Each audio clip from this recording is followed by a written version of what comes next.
Welcome to #GenZ. I'm your host, Meghan Grace.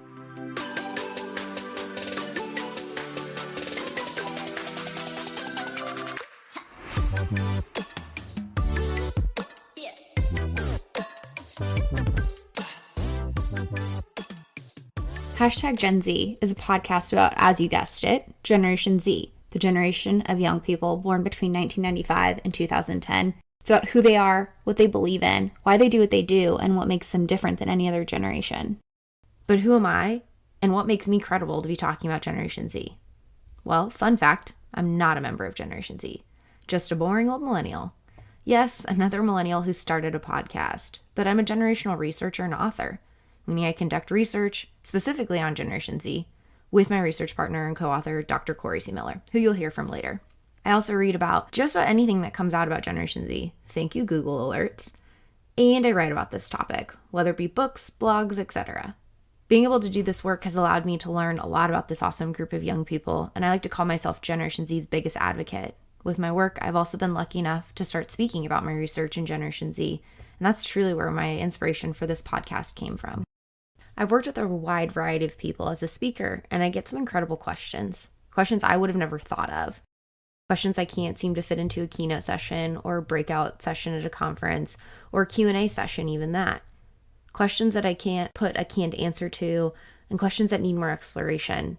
And a lot of questions that need a voice beyond just the numbers of quantitative research that is saying this generation does this or hates that or loves this or wants to do this. Beyond being a generational researcher and author, I'm a self-proclaimed walking, talking millennial stereotype, and I'm proud of it. I'm a 90s kid through and through, raised on Capri Suns, the sound of NSYNC, and growing up alongside the internet and social media. As an adult, I've spent more money on my education than I thought was possible, but I wouldn't trade it for the world. I also had very involved parents growing up who were probably listening to this podcast. Hey, Mom and Dad. Yes, I might have had helicopter parents, but hey, they were there for so many important aspects of my life and did everything they could to set me up for a future, even if that future meant a career in education, turning into a generational researcher, turning into an author, then turning into a podcast host. They've been around for the whole journey. As much as I'm proud of being millennial, my generation has experienced a lot of criticism, to the point where I think most people are kind of sick of hearing about millennials. No offense, so am I. But not because we aren't awesome in our own way, but because there's this wonderful, passionate group of young people in the next generation that deserves their time in the sun. So I think it's time to give them a little attention as well. However, just because a new generation is coming along does not mean it's time to criticize a new generation. How much good is criticizing a new generation going to do? I'll tell you one thing, criticizing millennials about spending money on experiences instead of investing in houses didn't change their home buying habits. It didn't make them get married earlier or lower their student loan debt. With this new generation, we have the opportunity to learn about them, understand their perspectives, gain insights as to what makes them different, and utilize that information to work together effectively. So you're probably wondering, if this is a podcast about Generation Z, who exactly is Generation Z? Generation Z are those born 1995 to 2010. There's some variability of the birth range depending on who you're talking to or what report you're reading or article you're referencing. However, there's no definitive group or authoritative voice as to what years mark the beginning and end of a generation. I've always used 1995 because it was the first date I ever saw in terms of a beginning birth year.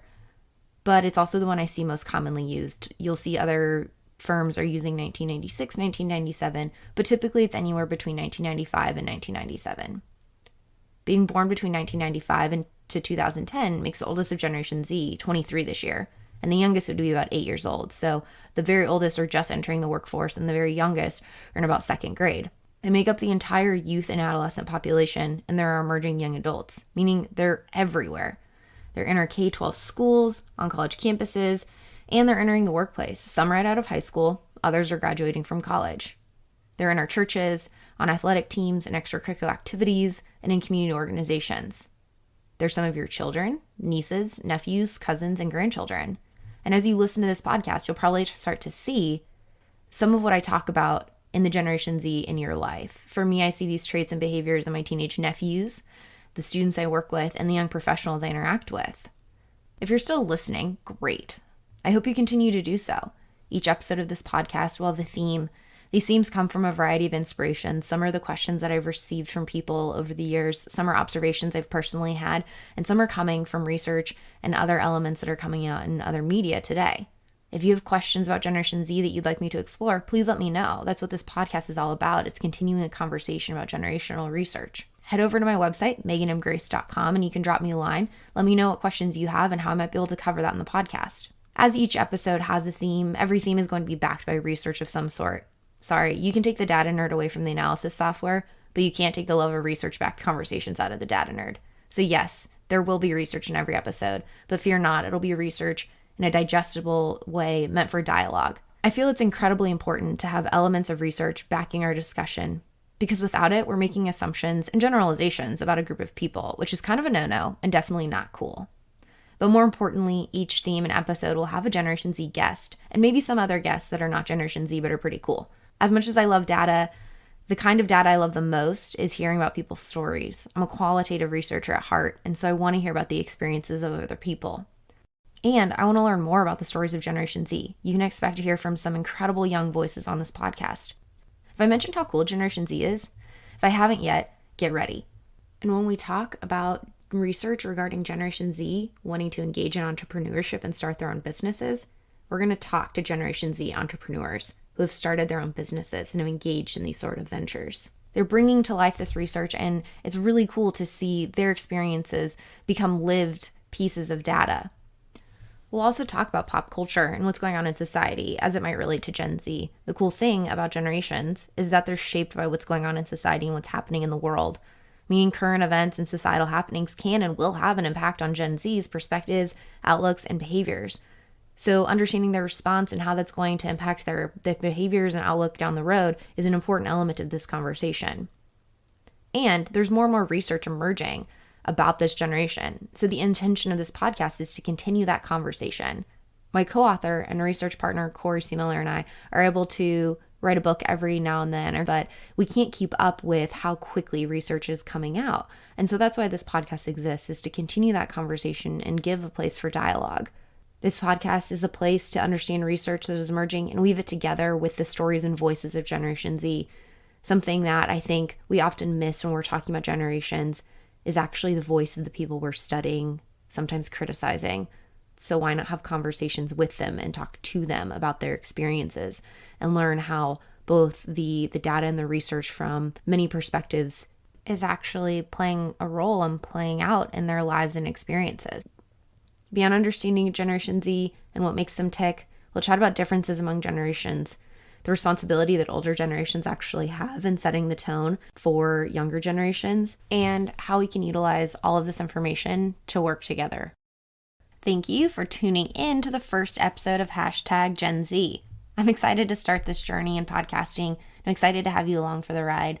Tune in to episode 2, where we'll chat more about my journey becoming a generational researcher, how I got started in this work, and how we can kind of start to understand generations and kind of the theory and research that goes into really what generational research is. Sounds nerdy, but it's fun. My guest for episode 2 is Dr. Corey C. Miller, my co-author, research partner, mentor, professional life advice giver. I talk to Corey all the time, and we're excited to be able to share more about our journey with Generation Z, how we started this research, and where a lot of our inspiration comes from. In the meantime, I want your suggestions and feedback on topics. You can head over to meghanmgrace.com and send me a message about questions you have and topics you'd like me to cover. And of course, if you want to hear more, which I hope you do, you can subscribe and stay up to date on new episodes and new content coming your way. Thanks again for tuning in, and we'll chat soon.